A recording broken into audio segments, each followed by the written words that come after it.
அந்த பையனும் நம்ம ஹகுரோமா கிட்ட என்னை உங்க சிஷியனா ஏத்துக்கோங்கன்னு சொல்லி அப்புறம் நம்ம ஹகுரோமா அந்த பையனை கூட்டிட்டு அப்படியே அந்த பயணத்தை மேற்கொள்றாங்க. பயணத்துல மேற்கொள்ள வழியில பாத்தீங்கன்னா நிறைய பசங்க நம்ம ஹகுரோமாக்கு ஹெல்ப் பண்ண வராங்க. அவங்க எல்லாமே சேர்ந்து போரோட பாலம் உடஞ்சிருந்தா சரி பண்ற அந்த மாதிரி வேலையெல்லாம் செஞ்சுட்டு இருக்காங்க. அதுக்கப்புறம் பாத்தீங்கன்னா ஹகுரோமா அவங்க எல்லாத்துக்குமே நின்சு கத்து கொடுக்கணும்னு சொல்லிட்டு அவரோட சக்கராவத்தை பாத்தீங்கன்னா எல்லாத்துக்கூடவே ஷேர் பண்றாரு. அவர் வச்சிருக்க 9 டைல் பிஸ்டுக்கும் ஒவ்வொரு நிலத்தை கண்டுபிடிச்சு ஒவ்வொரு டைல் பிஸ்டையும் பாத்தீங்கன்னா ஒவ்வொரு நிலத்துல சேர்க்கிறாரு. அதுக்கப்புறம் அவர் நின்சு கத்து கொடுத்துருப்பாரு. அவர்லாம் பாத்தீங்கன்னா இந்த மாதிரி பையன் வெளியே உதவி செய்யுன்னு சொல்லி ஆர்டருமே போடுறாரு. நெக்ஸ்ட் அப்படியே ஜென்ரேஷன்லாம் மாற மாற அப்படியே காலம் கடந்ததுக்கு அப்புறம் பாத்தீங்கன்னா டைல் பிஸ்ட் எல்லாம் மனுஷங்க என்ன பண்ணாங்கன்னா அவங்களோட ஈவில் தனத்துக்காக டைல் பிஸ்ட வந்து பாத்தீங்கன்னா புடிச்சு சித்திரவதை பண்ண ஆரம்பிச்சாங்க. அதுக்கப்புறம் பாத்தீங்கன்னா டைல் பிஸ்ட் பாத்தீங்கன்னா மனிதர்களுக்கு எதிராக திரும்பிச்சு. அப்படியே திருப்பி கதைக்கு வந்தா நம்ம ஹகுரோமா அவரோட பயணத்தெல்லாம் முடிச்சு சொந்த வில்லேஜுக்குமே திரும்புறாரு. அதுக்கப்புறம் அவருக்கு திருமணம் நடந்து 2 மகன்களுமே பிறகு. அவங்க 2 பேரோட பேர் என்னன்னு பாத்தீங்கன்னா ஒருத்தனோட பேரு இந்திரா, இன்னொருத்தன பேரு அசுரா. அவங்க 2 பேருமே பாத்தீங்கன்னா ஒருத்தர் விட்டு கொடுக்காம ரொம்பவே பாசமா வளர்றாங்க. காலம் போக கொஞ்சம் வளர 2 பேருமே பாத்தீங்கன்னா படிக்க ஆரம்பிக்கிறாங்க. நம்ம இந்திராக்கு பாத்தீங்கன்னா படிக்கல ரொம்பவே ஆர்வமா இருக்கும். ஒவ்வொரு பக்கமே பாத்தீங்கன்னா சூப்பரா படிக்கிறான். நம்ம அசுரா அவனுக்கு படிக்கல சுத்தமா இன்ட்ரெஸ்ட். நம்ம இந்திராவும் அந்த ஹேண்ட்ஸ் எல்லாம் பாத்தீங்கன்னா கொஞ்சம் கொஞ்சமா ட்ரை பண்ணி பாக்குறான். நெக்ஸ்ட் நாள் பாத்தீங்கன்னா 2 பேரும் மீன் பிடிக்க வெளியே போறாங்க. மீன் பிடிக்கிற இடத்துல பாத்தீங்கன்னா ஒரு பெரிய மீன் நினைச்சு பாத்தீங்கன்னா ஒன்னு பிடிக்கிறாங்க. அங்க போய் பார்த்தா அது ஒரு கட்டையா தான் இருக்கும். அப்புறம் நம்ம இந்திரா பாத்தீங்கன்னா அவன் படிச்ச ஹேண்ட் சைன் மூலமா அது ஒரு மீனா மாத்துவான். நம்ம பாத்தீங்கன்னா உடனே அசுரா அது எப்படா பண்ண அப்படின்னு சொல்லி பாத்தீங்கன்னா ஒரு நிமிஷம் ஆச்சரியமாயிருவான். அப்படியே நம்ம இந்திராவை பாத்தீங்கன்னா அங்க இருக்க எல்லாத்துக்குமே அவன் ஹேண்ட் சைன் பண்ணி காட்டுறான். ஹேண்ட் சைன் பண்ணா அவன் கையில இருந்து பாத்தீங்கன்னா நெருப்பு வருது. அங்க இருக்க எல்லாமே பாத்தீங்கன்னா ஆச்சரியமாறாங்க. உடனே நம்ம அசுராவும் பக்கத்துல வந்துட்டு உன் கையில இருந்து இது எப்படா வந்துன்னு பாத்தீங்கன்னா நம்ம இந்திரா கையை பாத்தீங்கன்னா ஒவ்வொரு வாட்டி திருப்பி பார்க்கலாம். நம்ம இந்திரா சொல்றான் இது வந்து பாத்தீங்கன்னா சக்கரா மூலமும் ஹேண்ட் சைன் மூலமும் யார் வேணாலும் பண்ணலாம். நான் அவங்க பாத்தீங்கன்னா உங்க எல்லாத்துக்குமே கத்து தரேன்னு சொல்றாரு. அப்பதான் பாத்தீங்கன்னா ஹகுரோமா இதெல்லாம் பாக்குறாரு. என்னால பாத்தீங்கன்னா எங்க அம்மா அப்பா வந்து பாத்தீங்கன்னா எந்த ஒரு ஜுட்ஸ் இல்லாம யூஸ் பண்ண முடியும். ஆனா என்னோட 2 மகன்களாலே அப்படி யூஸ் பண்ண முடியல. அப்படி இருந்து பாத்தீங்கன்னா இந்திரா அவனோட ஹேண்ட் சைன் மூலமா என்னால பண்ண முடியாத ஜுட்ஸ்லாம் அவனால பண்ணி காமிச்சிட்டான் அப்படின்னு சொல்ல நம்ம இந்திராவும் அங்க இருக்க எல்லாத்துக்கும் ஹேண்ட் சைன் மூலமா எப்படி ஜுட்ஸ் பண்றதுன்னு கத்துறான். இதோட நம்ம அசுராவும் அவங்க ஃப்ரெண்ட்ஸ் எல்லாம் கூப்பிட நம்ம அசுராவும் வேகமா என்னடான்னு போய் கேட்க அவங்க வந்து பாத்தீங்கன்னா காட்டுல ஒரு பெரிய மிருகம் இருக்கு அதெல்லாம் போய் வேட்டையாடலாம் நம்ம கூட தான் அசுரா இருக்கான்னு சொல்லி பாத்தீங்கன்னா ஒரு தைரியத்துல கிளம்புறாங்க. அதே காட்டுல தான் நம்ம இந்திரா பிராக்டிஸ் எடுத்துட்டு இருக்கான். உங்களுக்கு ஸ்பாயிலர் ஆகக்கூடாதுன்னு பிளாக் கலர் உருவான்னு சொல்றாங்க. அந்த பிளாக் கலர் உருவம் வந்து பாத்தீங்கன்னா நம்ம இந்திரா கிட்ட சொல்லுது உன்னை பாத்தீங்கன்னா எங்க அம்மா கிட்ட இருக்க அதே சத்தியெல்லாம் உங்ககிட்ட இருக்கு. ஆனா அவனோட ட்ரூ பவர் அவேக் பண்ணணும். அது வந்து பாத்தீங்கன்னா பிராக்டிஸ் ஆகலாம் இல்ல உனக்கு நெருக்கமா இருக்கவங்க இறங்கினாலே அந்த பவர் உனக்கு பாத்தீங்கன்னா ஈஸியா ஆக்டிவேட் ஆயிரும் சொல்லி பாத்தீங்கன்னா அந்த இடத்துல கிளம்பி இருக்கு. நம்ம அசுராவும் அவங்க ஃப்ரெண்ட்ஸும் அந்த ஒரு கால் தரத்தை ஃபாலோ பண்ணிட்டே வராங்க. ஃபாலோ பண்ணிட்டு பார்த்தா அங்க ஒரு பெரிய காட்டு பண்ணி தான் இருக்கு. அது ரொம்பவே ஆக்ரோஷமா நம்ம அசுராவை துரத்து அசுராமே பாத்தீங்கன்னா ஓடி தப்பிக்கிறான். ஆனாலும் அவனால முடியல.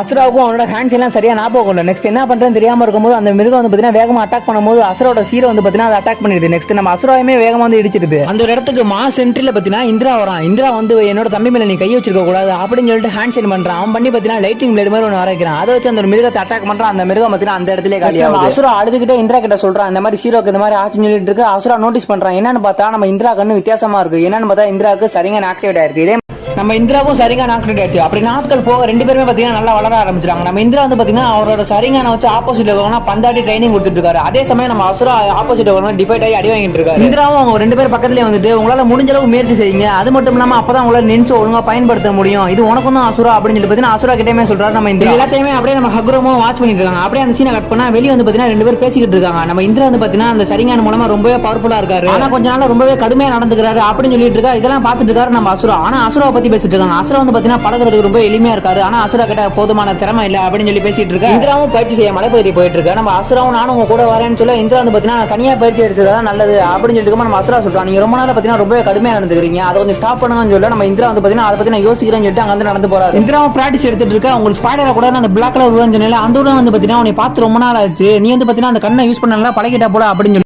அசுராவை படுத்துக்கிட்டே புலம்பிட்டு இருக்கான். நம்ம அண்ணன் இந்திராக்கு என்னாச்சுன்னு தெரியல. ரொம்ப நாளா பாத்தீங்கன்னா ரொம்ப கடுமையா ஸ்ட்ரிக்டா நடந்துக்கிறான்னு சொல்லிட்டு இருக்க. பின்னாடி இருந்து ஒருத்தர் வந்து பாத்தீங்கன்னா அசுரா கிட்ட ஹெல்ப் கேட்கறான். உங்களால எனக்கு உதவி பண்ண முடியுமா அப்படின்னு சொல்லி ஒரு இடத்துக்குமே கூட்டி போய் மரங்களெல்லாம் உன்னால வெட்ட முடியுமான்னு கேட்கற. அசுராவும் எதுக்குடா அப்படின்னு சொல்லி கேட்க. இது வந்து பாத்தீங்கன்னா ரொம்பவே உதவியா இருக்கும் குறுக்கு வழியா இருக்கும் மக்களுக்கு அப்படின்னு சொல்றான். அசுராவும் சரி ஏதோ சொல்ற அப்படின்னு சொல்லி நின்சு போற மூலமா அங்க இருக்க மரங்கள்லாம் பாத்தீங்கன்னா வெட்டி சாச்சிடுறான். இந்த ஒரு விஷயம் நம்ம இந்திராக்கு தெரிய வர இந்திரா என்ன பண்றான்னு பாத்தீங்கன்னா அவனை பிடிச்சி கட்டி போட்டு வச்சிருக்கான். கட்டி போட்டு இது வந்து பாத்தீங்கன்னா மரங்கள்லாம் எல்லாத்துக்கும் பொதுவானது. அது வந்து பாத்தீங்கன்னா உன்னோட தேவைக்காக இதெல்லாம் பண்ணக்கூடாதுன்னு சொல்றாங்க. நம்ம அசுராவும் நான் தான் பண்ணேன் அப்படின்னு சொல்லி சொல்றாங்க. வந்து உன்னை நல்லா ஏமாத்திட்டான் அப்படின்னு சொல்லி அசுராவும் என்னாச்சுன்னு சொல்லி கேட்க. அவன் வந்து பாத்தீங்கன்னா எங்க அம்மாக்கு உடம்பு சரியில்லை. எங்க அம்மா ஒரு உடம்பு சேமா இருக்கனால அந்த ஒரு பாதையை தான் யூஸ் பண்ணிட்டு இருக்காங்க. அது வந்து பாத்தீங்கன்னா ரொம்ப சிரமமா இருக்கு அப்படின்னு சொல்றான். அந்த காலத்துல மலைப்பகுதியெல்லாம் ஒரு சிறை மாதிரி வச்சிருப்பாங்க. அந்த சிறையிலுமே அவனை அடைச்சு வைக்கிறாங்க. நம்ம அசுரா வந்து பாத்தீங்கன்னா அவனை காப்பாத்துறான். நான் வந்து பாத்தீங்கன்னா அண்ணன் பண்ணதுக்கு மன்னிப்பு கேட்டுக்கிறேன் அப்படின்னு சொல்லி கூட்டி போவோம். அந்த இடத்துல பாத்தீங்கன்னா கரெக்டா இந்திராவுமே வந்துடும். இந்திரா சொல்றான் நீ இப்படி பண்ணணும் நல்லாவே தெரியும். இந்த இடத்துல பாத்தீங்கன்னா இதுக்கான தண்டனை உனக்கு தரப்போறேன்னு சொல்லிட்டு நம்ம இந்திராவுக்கும் அசுராவுக்கும் அங்கே ஃபைட் நடக்க போகுது. நம்ம இந்திரா வந்து பாத்தீங்கன்னா அசுரா ஒரே மிதிச்சிடுறான்.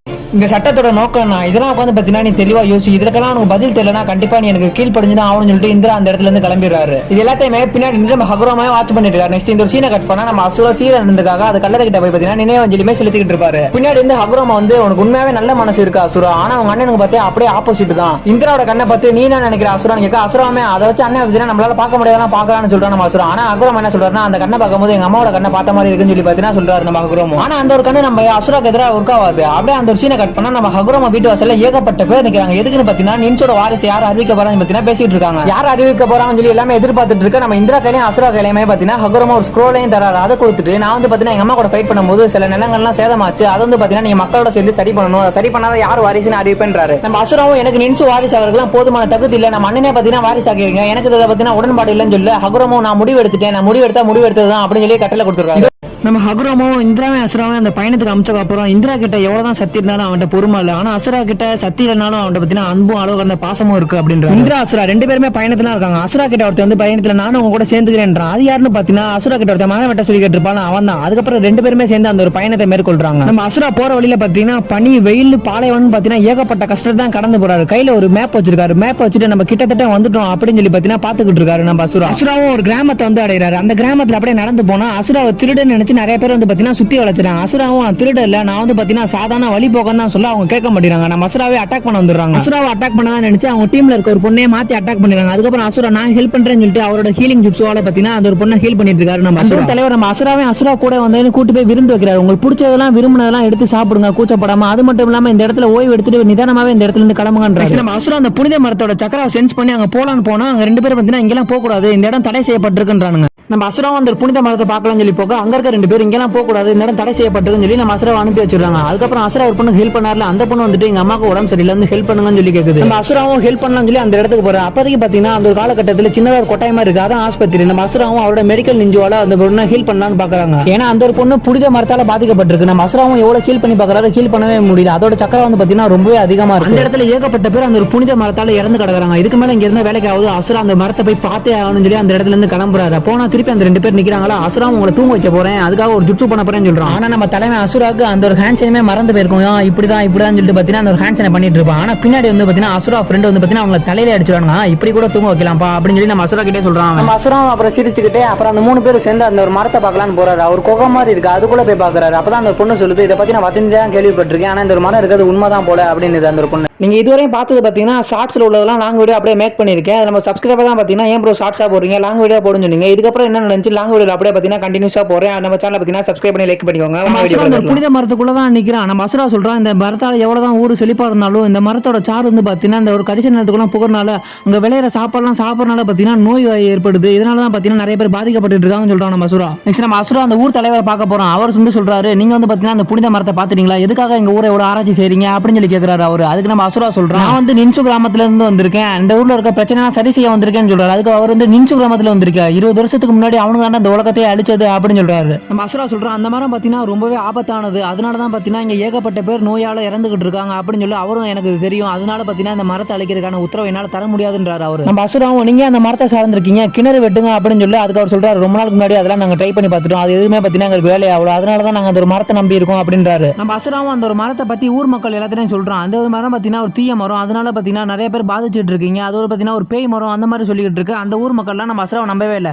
ஏன்னா அசுரா வந்து பாத்தீங்கன்னா நின்சு கிராமத்துல இருந்து வந்தானா, அவங்க தான் அந்த உலகத்தை அழிச்சது அப்படின்னு சொல்லி அசுராவை கல்ல விட்டு அடிச்சு அந்த இடத்துல பாத்தீங்கன்னா துரத்தி விடுறானுங்க. அப்படியே அந்த ஒரு சீனை கட் பண்ணி நம்ம ஹகுரோமாவை காட்டுறாரு. நம்ம ஹகுரோமா சொல்றாரு, ரெண்டு பசங்களை எதுக்காக பயணத்துக்கு அனுப்பிச்சேன்னா ரெண்டு பேரும் பாத்தீங்கன்னா எப்படி உதவி செஞ்சுக்கிறது அப்படின்னு சொல்லி பாத்தீங்கன்னா பழகணும், அதுக்காக தான் அவங்க ரெண்டு பேருக்காக ஒரு பயணத்தை நான் ஏற்பாடு பண்ணேன் அப்படின்றாரு. நம்ம அசுரா அந்த ஊர் மக்கள் என்னதான் என்ன துரத்தினாலும் நான் உங்களுக்கு உதவி செய்யாம இருக்க மாட்டேன், நான் வந்து பாத்தீங்கன்னா ஒரு கிணறு வெட்டலான்னு முடிவு பண்ணிட்டேன் அப்படின்றாரு. நெக்ஸ்ட் நம்ம இந்திராவை காட்டுறாங்க. நம்ம இந்திரா வந்து பாத்தீங்கன்னா அங்க உள்ள ஊர் மக்கள்கிட்ட எல்லாம் பேசிட்டு இருக்காரு, என்னோட பவர் மூலமா இங்க இருக்க எல்லா பிரச்சனையுமே தீர்த்திட்டேன், இனிமேல் பாத்தீங்கன்னா நீங்க சந்தோஷமா வாழலாம் அப்படின்றாரு. நம்ம இந்திராவும் அவர் பவர் மூலமா ஒத்தாளா நின்று அங்க இருக்க எல்லா பிரச்சனையுமே தீர்த்துறாரு. நெக்ஸ்ட் நம்ம இந்திராவோட வில்லேஜுக்கு பாத்தீங்கன்னா திரும்புறாரு. இந்திரா அசுரா எங்கன்னு கேட்க, அசுரா ஒன்னும் வரல, நீங்க தான் ஃபர்ஸ்ட் அப்படின்றாங்க அங்க உள்ள ஊர் மக்கள். நம்ம அசுராவை காட்டினா அந்த ஒரு கிணறு வந்து பாத்தீங்கன்னா ரொம்பவே கஷ்டப்பட்டு வெட்டிட்டு இருக்காரு. இவங்க ரெண்டு பேரும் சேர்ந்து அந்த ஒரு பொண்ணுமே அந்த இடத்துக்கு வருது. அசுரா சொல்றான், நான் எத்தனை வருஷமானாலும் பரவாயில்ல, இந்த ஒரு கிணறு வெட்டிட்டு தான் எங்க ஊருக்கு போவேன் அப்படின்றான். நெக்ஸ்ட் நம்ம ஹகுரோமாவை காட்டுறாரு. ஹகுரோமா இந்திரா கிட்ட கேட்கறாரு, உன்னோட பயணம் என்னாச்சு, நீங்க அங்க போய் என்னென்னலாம் பண்ண அப்படின்னு சொல்ல கேட்க, நம்ம இந்திரா சொல்றாரு, நான் வந்து பாத்தீங்கன்னா என்னோட பலத்து மூலமா அங்க இருக்க எல்லா பிரச்சனையும் ஒரேடியா தீர்த்துட்டேன் அப்படின்னு. அங்குள்ள ஒருத்தவன் இந்திரா தான் பாத்தீங்கன்னா ஃபர்ஸ்ட் வந்திருக்காரு, அவரை தான் நம்ம வாரிசா தேர்ந்தெடுக்கணும் அப்படின்றாரு. அதுக்கு நம்ம ஹகுரோமா சொல்றாரு இரு அசுரா வரட்டும், நம்ம அசுரா வந்ததுக்கப்புறம் முடிவு எடுக்கலான்றாரு. நெக்ஸ்ட் பார்த்தீங்கன்னா ஜெட்ஸும் வந்து நம்ம இந்திராவை மைண்ட் டைவர்ட் பண்ணுது. உன்னை நீ என்ன தான் பண்ணாலும் உங்கள் அப்பா உன்னை வாரிசாக தேர்ந்தெடுக்க மாட்டாரா அப்படின்னு சொல்லி நம்ம டைவர்ட் பண்ணுது. நெக்ஸ்ட் நம்ம இந்திரா கிட்ட 2 பேர் வந்து நான் உங்களுக்கு எப்போவுமே நீங்கள் என்ன சொன்னாலுமே கேட்போம் அப்படின்றா. நம்ம இந்திராவும் நீ உங்கள் வார்த்தையை நோட் பண்ணுறேன் அப்படின்னு. நெக்ஸ்ட் இந்திரா கிட்ட ஒருத்தன் வேகமாக ஓடிறான். ஓடி வந்துட்டு அசுரா வந்து பார்த்தீங்கன்னா திரும்பி வந்துட்டாருன்னு சொல்கிறாங்க. அங்கே இருக்க எல்லாமே அசுரா பார்க்க வேகமாக ஓடி வராங்க. அசுராவும் பார்த்தீங்கன்னா அங்கே இருக்க சில பேர்த்தெல்லாம் கூட்டிட்டு வராரு. அசுரா என்ன நினைச்சானா நான் வந்து பார்த்தீங்கன்னா லேட்டாக வந்து எங்கள் அண்ணன் தான் வாரிசாக தேர்ந்தெடுப்பாங்க அப்படின்னு நினைச்சிருப்பான். ஆனால் வந்து பார்த்தீங்கன்னா ஒன்றுமே அந்த ஒரு முடிவு எடுக்காமல் வச்சிருக்காங்கன்னு அசுராக்கு இப்போ தான் தெரியுது. நம்ம அகுரமா கேட்குறாரு அசுரா நீ பயணத்தில் என்னென்னலாம் பண்ணணும் அப்படின்னு சொல்லி கேட்க நம்ம அசுராவும் சொல்கிறார் நான் வந்து போன இடத்துல வந்து பார்த்தீங்கன்னா ரொம்பவே கஷ்டப்பட்டு இருந்தாங்க. நான் வந்து அந்த ஊரில் தனியாக கிணறு வெட்டினேன். அதுக்கப்புறம் பார்த்தீங்கன்னா அந்த ஊர் மக்கள்லாம் எனக்கு உதவி செய்ய வந்தாங்க. அதுக்கப்புறம் அவங்க எல்லாத்துக்குமே பார்த்தீங்கன்னா நின்சு நான் வந்து கற்றுக் கொடுத்தேன். அப்புறம் நாங்கள் எல்லாமே சேர்ந்து வந்து பார்த்தீங்கன்னா அந்த ஒரு கிணறையுமே வெட்ட ஆரம்பிச்சோம். அந்த ஊர் மக்கள் எல்லாமே அந்த ஒரு புனித மரத்தை சார்ந்திருந்தாங்க. அது மட்டும் இல்லாமல் அதோட நோயெல்லாம் உங்களுக்கு பின்ன தான் தெரிஞ்சு. அப்புறம் நாங்கள் எல்லாமே சேர்ந்து அந்த ஒரு கிணறுமே வெட்டினோம். அந்த கிணத்துல இருந்து பார்த்தீங்கன்னா தண்ணியுமே வர ஆரம்பிச்சு. அந்த ஊரில் கொஞ்சம் கொஞ்சம் பிரச்சனைலாம் தீர்ந்துட்டு வர அந்த புனித மரத்தால் பாதிக்கப்பட்டவங்களாம் பார்த்தீங்கன்னா நான் ஹீல் பண்ணி அவங்களையுமே சரி பண்ணேன். நெக்ஸ்ட் அந்த புனித மரத்தையும் பார்த்தீங்கன்னா ஒரு நெருப்போட வச்சு பார்த்தீங்கன்னா அழிச்சாச்சு. ஊரும் சாபத்திலிருந்து வெளியே வந்துருச்சு. இனிமேட்டு பார்த்தீங்கன்னா யாருமே அந்த ஒரு மரத்தை சார்ந்து இருக்க மாட்டாங்க அப்படின்றாரு. அகுரமா நான் வந்து பார்த்தீங்கன்னா என்னோட முடிவு எடுத்துட்டேன். யார் வாரிசு அப்படின்னு சொல்ல போறேன் அப்படின்னு சொல்றாரு. இதுக்கப்புறம் யார் வாரிசு தேர்ந்தெடுத்தாங்க, யாருக்கு என்ன ஆச்சு அப்படின்னு சொல்லிட்டு பார்த்தீங்கன்னா நாளைக்கான எபிசோட்ல பார்க்கலாம். இந்த எபிசோட் பிடிச்சா நம்ம சேனல் லைக் பண்ணி சப்ஸ்கிரைப் பண்ணிக்கோங்க. இது வந்து பார்த்தீங்கன்னா நம்ம சப்ஸ்கிரைபர் கேட்டனால மட்டும் தான் அந்த ஒரு வீடியோ.